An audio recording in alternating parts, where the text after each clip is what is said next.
এখন ওয়াজ হবে গরম, একটু ভিতরে আসেন। দোলাই হবে দোলাই। দেখেন আমার হাতে একটা জীবনী বই, এই বইয়ের জীবনী হচ্ছে সৈয়দ ফজলুল করিম, বর্তমানে চরমনাই ফয়জুল করিম রেজাউল করিমের বাবার জীবনী। মনোযোগ, এই জীবনী আলোচনা করতে গিয়ে দেখেন লিখেছে সৈয়দ, অথচ আমাদের আওলাদের রাসূলদেরকে নিয়ে মন্তব্য করে, অথচ নিজেদের সৈয়দগিরিও ঠিক নাই। কথা বলেন ঠিক কিনা? দেখেন ওয়াহাবিদেরকে আজকে তারা বিভিন্ন জায়গায় মঞ্চে আওলাদের রাসূলের সমালোচনা করে। দেখেন 37 পৃষ্ঠার মধ্যে তারা কেমন সৈয়দ এটা দেখেন। দেখেন হলুদ কালি দিয়ে মার্ক করা আছে, ক্যামেরাম্যান ভাইয়েরা লক্ষ্য করেন, একটু অন্তত এটা ছাড়বেন। দেখেন জুম করেন, মনোযোগ দেখেন। চরমনাই ফজলুল করিম বাংলাদেশের সবচেয়ে বড় কওমি দরবার। এই কথা বলেন ঠিক কিনা? কওমি সবচেয়ে বড় দরবার চরমনাই দরবার।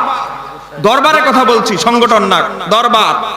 এবার আসেন, ওনাকে জিজ্ঞেস করা হলো হযরত পীর সাহেবকে বলেন, মানে ফজলুল করিম সাহেব বলছেন যে কাগজপত্রে, মনোযোগ শুনতে হবে, কাগজপত্রে আমাদের বংশের নাম সৈয়দ লেখা হয়, কিন্তু কোন সনদ না থাকার কারণে আমরা আওলাদে রাসূল সাল্লাল্লাহু আলাইহি সাল্লাম দাবি করি না। জোরে বলেন নাউজুবিল্লাহ। তা আওলাদে রাসূল দাবি না করলে বইয়ের মধ্যে এই যে সৈয়দ লিখে বড়াইলেন কেরে? এই কথা বলেন ঠিক কিনা? এরপরে দেখেন তারা কেমন আওলাদে রাসূল, কেমন সনদ। এরপরে লেখে, তবে আওলাদে রাসূল সাল্লাল্লাহু আলাইহি সাল্লাম যদি হই, এই সন্দেহের কারণে আমরা যাকাত ফিতরা গ্রহণ করি না। আমরা যদি আওলাদে রাসূল হই আর যদি না হই, দুইটা তো দুই নৌকার মধ্যে আছি, আর যদি হয়ে যায়গা এজন্য আমরা যাকাত ফিতরা গ্রহণ করি না। তাহলে সনদ ছাড়া কি কেউ আওলাদে রাসূল হতে পারে? এই কথা বলেন, হতে পারে? নিজেদেরই সনদ নাই, আবার আসছো আল্লামা আবেদ শাল মাদানী রাদিয়াল্লাহু তাআলা সমালোচনা করতে, আগে মুখ সামলাও। কথা বলেন ঠিক কিনা? এই কথা বলেন ঠিক কিনা? আমরা আজকে চারদিকে ফেসবুকে ঢুকলেই শুধু তুরাগ নদীর খবর, আজকে 2 দিন ধরে। এই কথা বলেন ঠিক কিনা? এই আমাদের দলের নাম, এই যারা ঘুমায় আছেন শোনেন, আমাদের দলের নাম আহলে সুন্নাত ওয়াল জামাত। আর আমাদের দরবারের যিনি প্রতিষ্ঠাতা তিনি ইমামে আহলে সুন্নাত। কথা বলেন ঠিক কিনা? দুইটা কিভাবে এক সুতায় গাঁথা। মনোযোগ, এবার আসেন, আমাদের আহলে সুন্নাত ওয়াল জামাত স্বপ্নে পাওয়া দল নয়। এই কথা বলেন ঠিক কিনা? কিন্তু এই তাবলীগ, তুরাগ নদীর তাবলীগ স্বপ্নে পাওয়া। কথা বলেন। দেখেন আমার হাতে একটা বই, যারা কোন যুবক ভাইয়ের সন্দেহ থাকলে ওয়েলকাম, স্টেজে আসেন, ওয়েলকাম। মনোযোগ, মালফুজাতে ইলিয়াস তাবলীগ জামাতের যে প্রতিষ্ঠাতা, উনার মালফুজাত, উনার বাণী। আজকে এই যে দেখতেছেন তাবলীগ জামাত, তাদের যে প্রতিষ্ঠাতা তাবলীগ জামাতের, উনার মালফুজাত, সেখানের মধ্যে 50 নম্বর মালফুজাতের 28 নম্বর পৃষ্ঠা দেখেন, এখানে আছে। আমার পাশে আমাদের ভাই আছেন মিয়াজি সাহেবকে তো মোটামুটি আমরা সবাই চিনি। এক কথা বলেন ঠিক কিনা? এবার দেখেন 28 নম্বর পৃষ্ঠা 50 নম্বর মালফুজাত, ইলিয়াস মেওয়াতি সাহেব ভক্তদেরকে বলে, আরে ভক্তরা আমার তো গুমটুম হইতেছে না, একটু গুমটুম হওয়ার জন্য কিছু একটা ব্যবস্থা করতে হবে। তো আচ্ছা, সুন্দর করে তেল দিয়ে এমন ঘুম পাড়ায় দিছে। এখন মাওলানা ইলিয়াস মেওয়াতি সাহেব বলে, তিনি বলে এই তাবলীগের তরিকা, মানে এই যে তাবলীগ, ইলিয়াসি তাবলীগ, এই তাবলীগের তরিকা স্বপ্নের মাধ্যমে আমার উপরে খোলা হয়েছে। তাহলে আমাদের জন্য স্বপ্ন কখনো দলিল হতে পারে? ইসলামী শরীয়তে স্বপ্ন কি কখনো দলিল? এজন্য বড় বড় আমাদের মুরব্বীরা বলেছে, তোমারে স্বপ্নে আল্লাহ তাবলীগ দিছে, আর আমারে আল্লাহ স্বপ্নে বলছে তাবলীগ খেদাইতে। কারণ স্বপ্নের জবাব স্বপ্ন দিয়া। এক কথা বলে ঠিক কিনা? স্বপ্নের জবাব তো কোরআন হাদিস দিয়ে দিব না, স্বপ্নের জবাব স্বপ্ন দিয়া। এক কথা বলেন ঠিক কিনা? তাহলে এই স্বপ্নে পাওয়া তাবলীগ তোমরা করো, আর কোরআন হাদিসের মধ্যে ঈদে মিলাদুন নবী পালন করলে আমরা বাড়ি রবিউল আউয়ালে তোমাদের গা জ্বলে যায়। আমাদের তো কোরআনে আছে, হাদিসে আছে, ইমামদের কিতাবে ঈদে মিলাদুন নবীর কথা আছে। আর তোমাদের তাবলীগ তো স্বপ্নে পাইছো, কোরআনে থাকবো কই, হাদিসে থাকবো কই? তোমাদের হুজুর যিনি তাবলীগের আবিষ্কারক, উনি কয় আমি কোথাও থেকে পাই নাই, এই তাবলীগ আমি স্বপ্নে পাইছি। স্বপ্নে কি দিছে? শয়তান। এই কথা বলেন, স্বপ্নে তো শয়তানও দিতে পারে। এই কথা বলেন, স্বপ্নেও শয়তানও দিতে পারে কিনা? এই মুসলমান গভীর মনোযোগ, এই তাবলীগ আমার নবী করে নাই, সাহাবায়ে کرام করে নাই, আইম্মায়ে দ্বীন করে নাই।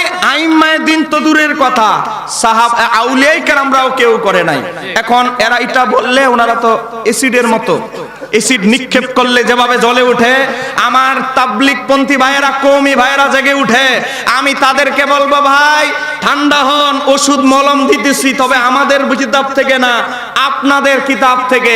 এই যে মাওলানা ফজলুল করিম সাহেবের জীবনী, ওনার মধ্যে উনি নিজে লিখে গিয়েছেন, ওনার একটা অভিমত এখানে দেওয়া হয়েছে 212 নম্বর পৃষ্ঠার মধ্যে। মনোযোগ, ওই চরমনাই মাওলানা ফজলুল করিম সাহেবকে জিজ্ঞেস করা হলো, বর্তমান তাবলীগ জামাতের হুকুম কি? এই তাবলীগ জামাত কি মানুষে করেছে? উনি বলতে গিয়ে বলে, আমি বলতে চাই সাহাবায়ে کرام রাদিয়াল্লাহু তাআলা আনহুম কেউ চিল্লা দিয়েছেন? হ্যাঁ, কি কথা ঠিক না? তাবিঈন, তাবে তাবিঈন, আউলিয়ায়ে কেরাম, আইম্মায়ে মুজতাহিদিন, তারা কি চিল্লা দিয়েছেন? তাহলে তারা কি সব জাহান্নামী? তাবলীগ জামাতের বিরুদ্ধে কথা বলতে গিয়ে এরা পীর মুরিদিকে অস্বীকার করে। এজন্য চরমনাই ফজলুল করিম সাহেব বাংলাদেশের কওমি সবচেয়ে বড় দরবার, তিনি বলে গিয়েছেন, আমার নবীজির সাহাবায়ে کرام, তাবি, তাবে তাবি, আইম্মায়ে মুজতাহিদিন, এমনকি কোন আউলিয়ায়ে কেরাম এই তাবলীগ ইলিয়াস মাহমুদের টঙ্গীর তাবলীগ করে নাই। কথা বলেন ঠিক কিনা? নারে তাকবীর। আজকে কথাগুলো কেন বলছি আপনি জানেন? আল্লামা আবেদ সালমাদানি রাদিয়াল্লাহু তাআলা সবচেয়ে বেশি মুনাজারা করেছে এই তাবলীগে মৌলবীদের সাথে। কথা বলেন ঠিক কিনা? হুজুরের জীবনীতে দেখেন, সবচেয়ে বেশি রামপুরের বহাস, বড় বড় বহাসে এই তাবলীগী মৌলবীরা আল্লামা আবেদ সালমাদানির কাছে বহুবার পালায়ন করেছে। কথা বলেন ঠিক কিনা? এমনও হয়েছে নামাজের সুতা দিয়েও বাকছে। এই কথা বলেন ঠিক কিনা? তাহলে উনাদের বই থেকেই প্রমাণ দিলাম, এই প্রচলিত তাবলীগ, হ্যাঁ নবীজি তো দূরের কথা, সাহাবীরা, তাবিরা, তাবে তাবিরা, চার মাযহাবের ইমাম, তরিকার ইমাম, কোন আউলিয়ায়ে কেরামও করে নাই। এটা উনাদের কিতাবেই আছে।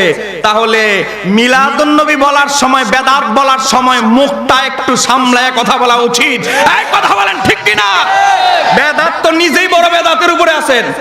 এই কথা বলেন ঠিক কিনা? আমার বাবারা, ভাইয়েরা, গভীর মনোযোগ। আজকে যারা নিজেরা বেদাতের উপরে ডুবে আছে, তাদের মুখে বেদাতের স্লোগান কি মানায়? জি না। আরো জোরে বলেন, আরো জোরে বলেন। আমার বাবারা, ভাইয়েরা, আল্লামা সৈয়দ আবেদ সালমাদানি রাদিয়াল্লাহু তাআলা মুজাদ্দিদ আল ফিসানির বংশধর। সময় খুবই কম, এর মধ্যে কোনো সন্দেহ আছে? জি না। এই কথা বলেন, সন্দেহ আছে? আমার বাবারা, ভাইয়েরা, আজকে হুজুরের সাজরানামা নিয়েও ষড়যন্ত্রের মধ্যে কিছু আলেম ওলামা নিজেদের কি স্বার্থে ষড়যন্ত্রের মধ্যে লিপ্ত হয়েছে। আল্লাহ তাদেরকে হেদায়েত করুক। সবাই বলেন আমিন। ইনশাআল্লাহ কথা হয়েছে এই সাজরা শরীফ নিয়ে, আওলাদে রাসূল নিয়ে যারা মিথ্যাচার করছে, অচিরেই এটার উপর একটা ছোট রেসালা বই ছাড়া হবে। সবাই বলেন ইনশাআল্লাহ। আপনারা বই সংগ্রহ করবেন, এটার উপরে আলাদা আল্লামা আবেদ সালমাদানি রহমাতুল্লাহ আলাইহি কিভাবে মায়ের বংশ, বাবার বংশ, মুজাদ্দিদ আল ফিসানি রহমাতুল্লাহ আলাইহির বংশ, সাজরা সহ সব কিছু একসাথে করে ইনশাআল্লাহ অচিরেই জবাব দেওয়া হবে। কারণ এখনো আল্লামা আবেদ সালমাদানির গোলামরা বেঁচে আছে। কথা বলেন ঠিক কিনা?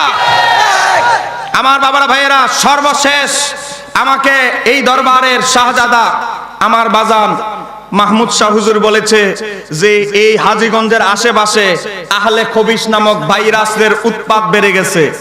এই কথা বলেন, সারা দেশে। এই কথা বলেন ঠিক কিনা? সারা দেশে বেড়ে গেছে। 5 মিনিট সংক্ষেপে আমি বলছি, মনোযোগ। সবার আগে বুঝতে হবে আমাদের দলের নাম আহলে সুন্নাত ওয়াল জামাত। এই কথা বলেন ঠিক কিনা? তো আহলে সুন্নাত ওয়াল জামাত একমাত্র নাজাতপ্রাপ্ত দল। এটা যদি একমাত্র নাজাতপ্রাপ্ত দল হয়ে থাকে তাহলে অবশ্যই কোরআনে থাকবে। এই কথা বলেন। এত বড় ইম্পর্টেন্ট একটা কথা, নাজাতপ্রাপ্ত একমাত্র দল আহলে সুন্নাত ওয়াল জামাত, কিন্তু কোরআনে থাকবে না, এটা তো হতে পারে না। অনুসন্ধান করতে লাগলাম, আমার হাতে একটা কিতাব দেখতে পাচ্ছেন, মনোযোগ আমার আহলে হাদিস ভাইয়েরা, গভীর মনোযোগ। এই কিতাব দেখতে পাচ্ছেন, কিতাবের নাম তাফসিরে ইবনে কাসির। এটা আমাদের আকাবিরের লেখা কিতাব নয়, জামাত ইসলামের বড় ইমাম ইবনে তাইমিয়ার ছাত্র, আহলে হাদিস ভাইদের বড় ইমাম ইবনে তাইমিয়ার ছাত্র আল্লামা ইবনে কাসিরের লেখা কিতাব। এটা মাদ্রাসা বোর্ডে এমএ ক্লাসে, মাস্টার্স ক্লাসে পড়ানো হয়। তাহলে কিতাবটার মূল্য আছে না নাই? গ্রহণযোগ্যতা আছে না নাই? এবার আসেন সূরা আলে ইমরানের 106 নম্বর আয়াতে আল্লামা ইবনে কাসির তাফসীর ইবনে কাসিরের 480 নম্বর পৃষ্ঠার মধ্যে কিয়ামতের ময়দানে কারা একমাত্র নাজাতপ্রাপ্ত দল ওই বিষয়ে আলোচনা করতে গিয়ে আল্লামা ইবনে কাসির উল্লেখ করেন, আমার আল্লাহ সুবহানাহু ওয়া তাআলা সূরা আলে ইমরানের নোট 106 নম্বর আয়াতে দুনিয়াতে দল হবে উম্মতে মুহাম্মাদের 73, কিন্তু আমার আল্লাহ হাসরের ময়দানে উম্মতে মুহাম্মাদীকে উত্তোলন করবেন 2 দলে। সিরিয়াল করবেন কয় দলে? মনোযোগ বুঝতে হবে, কয় দলে? 2 দলে। যত 72 দল আছে গাফতি মাইন্দে এদেরকে দাঁড়া করাইবে এক দলে, যারা নাজাত প্রাপ্ত দলের অনুসারী তারা হবে এক দলে। এই কথাই আমার আল্লাহ বলছেন, ইয়াউমা তাবিয়াদ্দু উজুহুন ওয়া তাসওয়াদ্দু উজুহুন, সেই দিন কিয়ামতের ময়দানে এক দল উম্মতে মুহাম্মাদের চেহারা হবে অতি উজ্জ্বল, যাদের চেহারা থেকে নূর চমকাতে থাকবে। আরেক দল লোক চেহারার অধিকারী হবে উম্মতে মুহাম্মাদের নামধারী কিছু উম্মত, তাদের চেহারা হবে আমাবস্যার রাতের চাইতে আর অন্ধকার কুৎসিত। এই 2 চেহারার অধিকারীর ব্যক্তিদের দলের পরিচয় বলতে গিয়ে আল্লামা ইবনে কাসির বলছে, তাবিয়াদ্দু উজুহুন, যাদের চেহারা অতি উজ্জ্বল হবে সেই দলের নাম আহলে সুন্নাত ওয়াল জামাত। আহলে সুন্নাত ওয়াল জামাত, আহলে সুন্নাত ওয়াল জামাত, চিৎকার দিয়ে বলা যাবে কি সুবহানাল্লাহ? তাকবীর! নারায়ে রিসালাত! আহলে সুন্নাত ওয়াল জামাত! পবিত্র উরসের নবাবী! মনোযোগ, সময় কম ভাই, স্লোগান দিয়েন না, সময় কম, কথা হইলো বেশি। আমার বাবারা ভাইয়েরা, আমার পাশে আমার মিয়াজি ভাই আছে। ভাই, আহলে সুন্নাত ওয়াল জামাত শব্দটা আছে না নাই? যাওয়ার পরে তো বলবে যে হুজুর একটা আনছে সাবাবাজি করে চলে গেছে। মনোযোগ, আহলে সুন্নাত ওয়াল জামাত শব্দ লেখা আর ওয়াতাসাওয়াদ্দু উজুহুন, যাদের চেহারা কুৎসিত হবে, অন্ধকার আমাবস্যার রাতের মতো অন্ধকার হবে। তারা কারা? তারা হলো আহলে বেদাতি ওয়াল ফিরকাতি। যত বাতিল ফিরকা আছে হাসরের ময়দানে তাদের চেহারা দেখে মানুষ বুঝতে পারবে এই যে গুমরা দলের বাতিল দলের মধ্যে ছিল। কথা বলেন ঠিক কিনা? তাহলে আমরা সংক্ষেপে একটা জিনিস বুঝতে পারলাম, কোরআনুল কারীমের সূরা আলে ইমরানের 106 নম্বর আয়াত আমাদের জামাত ইসলামী ভাইদের তাফসীর থেকে বুঝলাম হাসরের ময়দানে একমাত্র নাজাতপ্রাপ্ত দলের নাম বলতে হবে। বলেন বলেন, আরো জোরে বলেন আহলে সুন্নাত, আরো জোরে বলেন আহলে সুন্নাত। আর এই আহলে সুন্নাত ওয়াল জামাতের বাংলাদেশে যিনি বিস্তার লাভ করিয়েছেন, বাংলার আনাচে কানাচে আহলে সুন্নাত ওয়াল জামাত যে একমাত্র নাজাতপ্রাপ্ত দল, তার অগ্রণী নায়ক যিনি ছিলেন তার নাম আল্লামা সৈয়দ আবেদ শাহ মাদানী। কথা বলেন ঠিক কিনা? আরো জোরে বলেন ঠিক কিনা? এবার আসেন, মনোযোগ, মূল পয়েন্টে আসেন। আল্লামা ইবনে কাসির বলে, এটা তো আমার ব্যাখ্যা না, আমি এত বড় একটা দায়িত্ব নিতে পারবো না। আল্লামা ইবনে কাসির বলে, ক্বালাহু ইবনে আব্বাস রাদিয়াল্লাহু তাআলা আনহুমা, এটা রাইসুল মুফাসসিরিন আব্দুল্লাহ ইবনে আব্বাসের ব্যাখ্যা, যিনি সাহাবায়ে কেরামদের জামানা থেকে কিয়ামত পর্যন্ত যিনি রাইসুল মুফাসসিরিন, সবচেয়ে বড় মুফাসসির, তিনি এই ব্যাখ্যা করেছে। জোরে বলেন না মারহাবা? আরো জোরে বলেন মারহাবা। তাহলে এবার আসেন, আহলে সুন্নাত ওয়াল জামাতের বাইরে যত দল আছে তারা কোথায় যাবে? আরো জোরে বলে, কোথায় যাবে?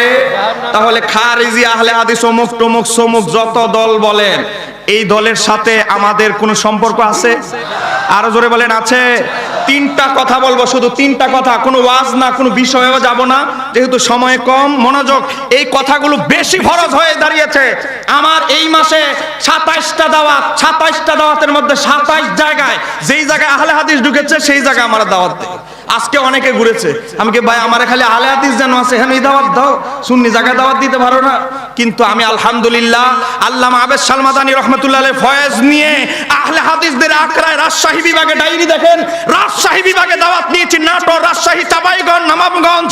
বলেছি ইমাম আজম যদি মাযহাবের হক ইমাম হয়ে থাকে ইনশাআল্লাহ প্রমাণ করে ছাড়বো হানাফি মাযহাব হক। কথা বলেন ঠিক কিনা? এই কথা বলেন ঠিক কিনা? 1 নাম্বার ফর্মুলা, আমরা কেন আহলে হাদিস হব না? 1 নাম্বার, তার কারণ এই আহলে হাদিসরা আমাদেরকে মুসলমান মনে করে না। ঠিক। আহলে হাদিসরা কি মনে করে না? জোরে বলতে হবে। এই আহলে হাদিসরা আমাদেরকে, মানে আমরা যারা হানাফি, তারা আমাদেরকে মুসলমান মনে করে না। এখন বলবেন হুজুর এটা কোথায় আছে? দেখেন, 1 ডজন বই থেকে তাদের প্রমাণ করব। এদের এই যে আব্দুর রাজ্জাক বিন ইউসুফের লেখা বইয়ের নাম দিয়েছে রাসূল সাল্লাল্লাহু আলাইহি সাল্লামের সালাত। কি সুন্দর নাম, নবীজির সাথে মিলায়া হেডিং দিয়েছে। গতবার আমি বলেছিলাম একটু নোট করে নেন, নবীজির নাম আল্লাহর পাশে, নবীর নাম মসজিদে লেখি কি লেখি না? কথা বলেন। 61টা জেলায় আমি সফর করেছি।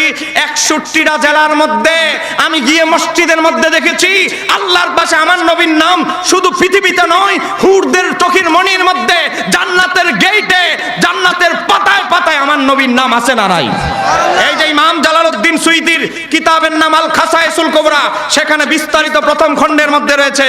সময় বড় কম, সংক্ষেপে বলছি। এই মৌলবী লেখে আল্লাহর পাশে নবীর নাম যদি মসজিদে আমরা লিখি তাহলে বিধান কি? কয় এটা তারা মহাপাপী যারা লেখে। এরপরে বলে এটা শিরকি আকীদা, শিরিক করলে কি হয়ে যায়? মুশরিক। জোরে বলেন কি? আমার কথা কি আপনারা বুঝতে পারছেন?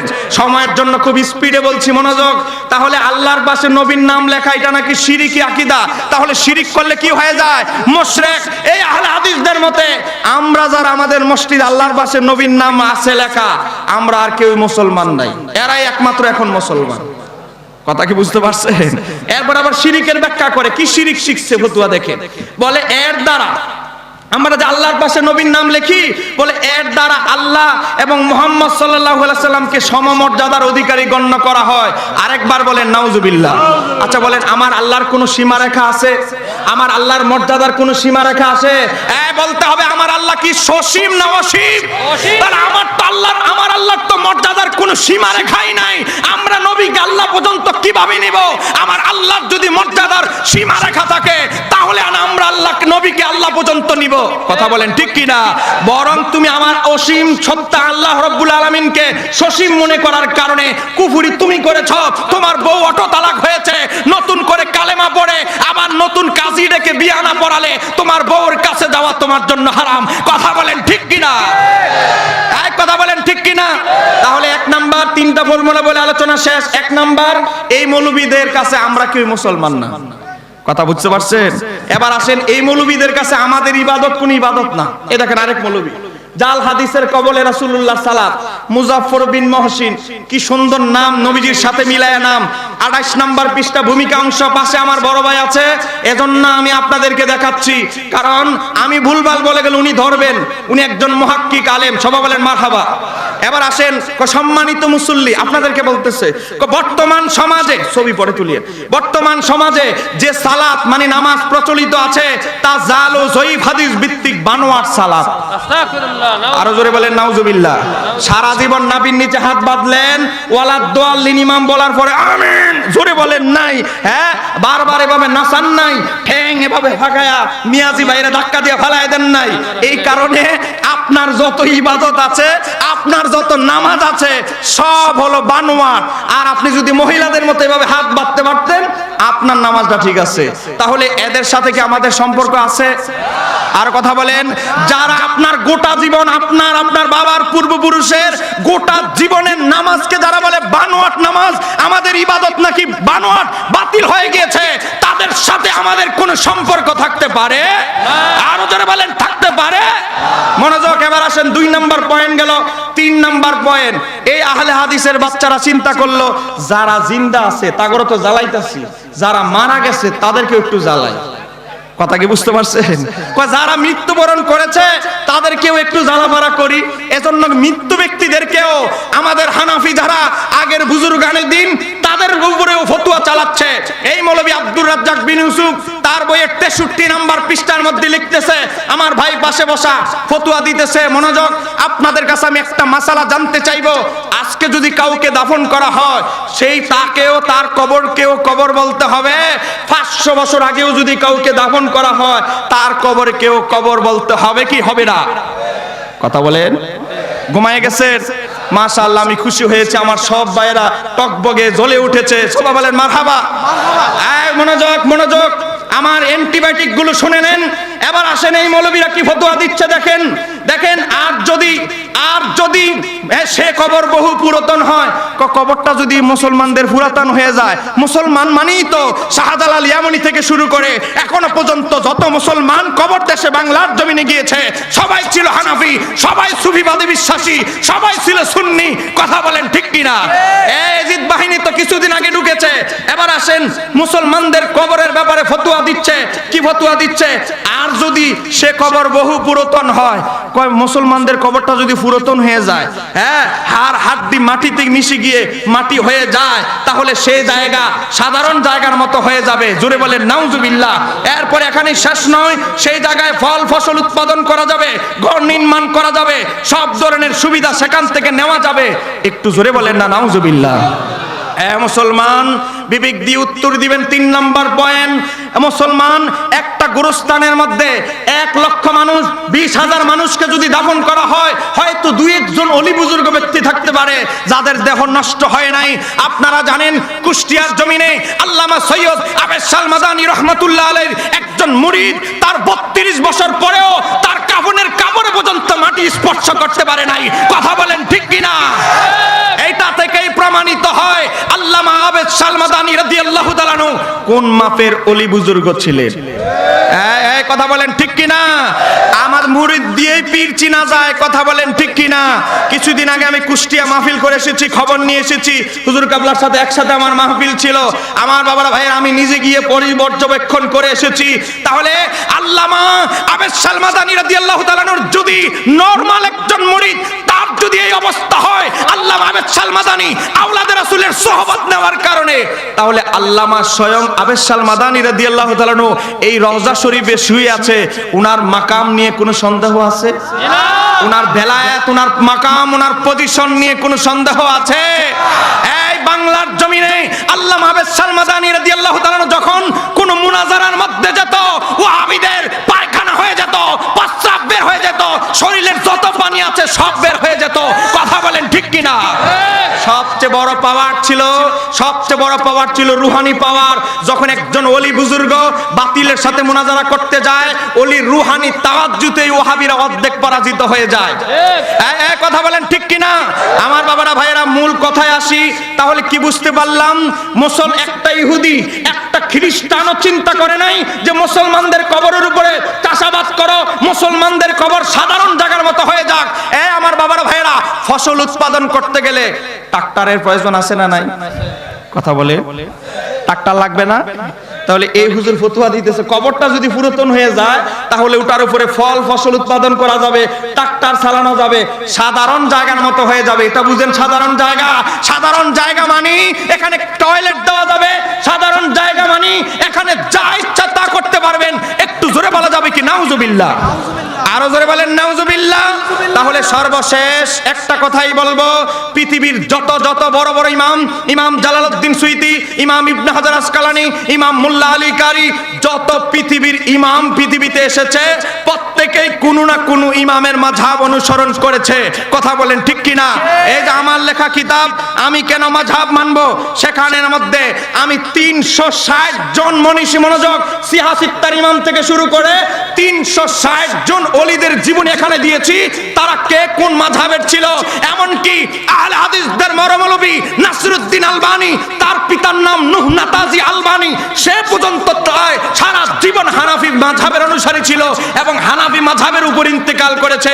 এমনকি আলবানী তার অর্ধেক জীবন হানাফি মাযহাবের ফিকহ চর্চা করে কাটিয়েছে। তাহলে আজকে নতুন নতুন যারা হঠাৎ মৌলবী যারা মাযহাবের বিরুদ্ধে ফতোয়া দেয়, তাদের সাথে আগের যুগের ইমামদের কোনো সম্পর্ক? আরো জোরে বলেন, কোনো সম্পর্ক?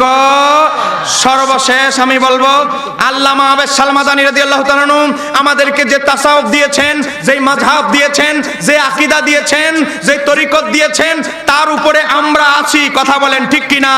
সর্বশেষ আপনাদের কাছে বিদায় নিচ্ছি। সর্বশেষ এই দরবারে একজন নগণ্য গোলাম হিসেবে একটা আরজি করি, কোন বাতিল, কোন লামাযহাবী যদি আপনাকে ভুলভাল বুঝাইতে চায়, আপনি একটা উত্তর দিবেন, ভাই বেশি বড় মৌলবী দরকার নাই, ইমামে রব্বানী দরবার শরীফের একজন নগণ্য ছোট ছাত্র হুজুর আছে, আপনার শায়েখ যদি রাজশাহী থেকে আসে, আপনার শায়েখ যদি চুয়াডাঙ্গা থেকে আসে, আপনার শায়েখ যদি বরিশাল থেকে আসে, কোথায় বসবেন? আমরা প্রমাণ করে ছাড়বো হানাফি মাযহাব হক। আপনার শায়েখ যদি, আপনার বড় হুজুর যদি প্রমাণ করতে পারে আহলে হাদিসরা হক, আমরাও সম্মিলিতভাবে আহলে হাদিস হয়ে যাব। এই চ্যালেঞ্জটা কি এই দরবারের প্রতিনিধি পক্ষ হয়ে আপনারা করতে পারবেন? আরো জোরে বলেন, পারবেন? তাহলে ফেরেশতাদেরকে হাত তুলে দেখাই দেন, নারায়ে তাকবীর, নারায়ে রিসালাত, আহলে সুন্নাত ওয়াল জামাত। শরীফ। সর্বশেষ আপনাদের কাছে আরজি, আমার লেখা একটা বই আছে, এই বইটা গত 2 বছরে 20,000 কপি ছাপিয়েছি, ছাপাইতে শেষ। এ হানাফি ও আহলে হাদিসদের 25টি মাসালার বিরোধ মীমাংসা।